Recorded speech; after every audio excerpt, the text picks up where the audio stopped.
Bonjour, alors aujourd'hui nous allons continuer donc les problèmes de proportionnalité, mais nous allons utiliser une autre méthode, autre que le tableau de proportionnalité. Nous allons travailler la méthode sur le passage à l'unité. Pour petit rappel, donc la proportionnalité est une notion qui va s'appliquer à des grandeurs, des masses, des kilos, des litres, qui vont être reliées entre elles par un même nombre. Par exemple, la recette de la cuisine, où on va avoir le nombre d'ingrédients pour un gâteau de 8 personnes, et nous voulons ces mêmes ingrédients, mais pour un gâteau de 24 personnes. Donc on va tout multiplier par 3 pour obtenir un gâteau de la taille voulue. Je vous rappelle aussi également que la proportionnalité, on le voit dans de nombreuses situations quotidiennes, notamment donc pour les recettes de cuisine, pour les prix d'un bien, pour calculer une vitesse, etc. Donc, la dernière fois, nous avons travaillé sur le tableau de proportionnalité, et aujourd'hui, on va voir qu'il est plus facile de passer par le passage à l'unité. Il faut savoir que ces deux méthodes vont obtenir le même résultat. Nous allons voir tout de suite. Exemple numéro 1. La fleuriste prépare des bouquets tous identiques. Elle a utilisé 48 fleurs pour faire 6 bouquets. Combien de fleurs utilisera-t-elle pour faire 15 bouquets? Donc là, on va utiliser la méthode du passage à l'unité. Donc, on va aussi utiliser un tableau sur 2 colonnes. Donc, nous avons premier tableau, le nombre de bouquets, et deuxième colonne, le nombre de fleurs.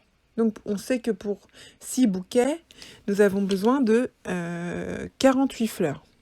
Donc, le passage à l'unité, c'est-à-dire qu'on va revenir à l'unité. Donc, pour un bouquet, combien nous faut-il de fleurs pour un bouquet? Donc, on va faire 48 divisé par 6, pardon. Donc, 48 divisé par 6, ça fait 8. Parce que 8 fois 6 égale 48.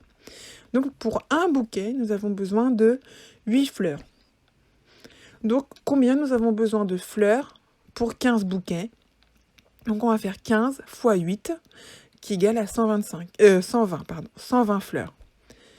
Donc, il est important d'utiliser ce passage à l'unité pour savoir combien on a besoin pour une. Et après, on peut multiplier par 15, mais si vous avez demandé pour 30 bouquets, on aurait fait 30 fois 8, et on aurait obtenu le nombre de fleurs qu'on avait besoin pour faire des bouquets. Voilà.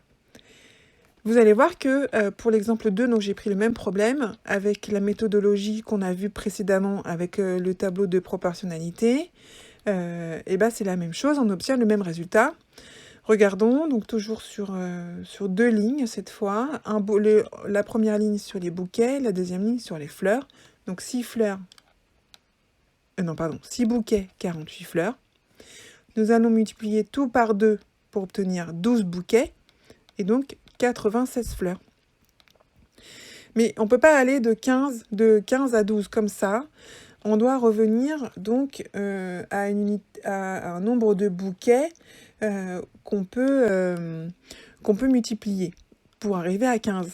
Et donc ici c'est 3. Donc on va diviser 12 par 4 pour arriver à 3.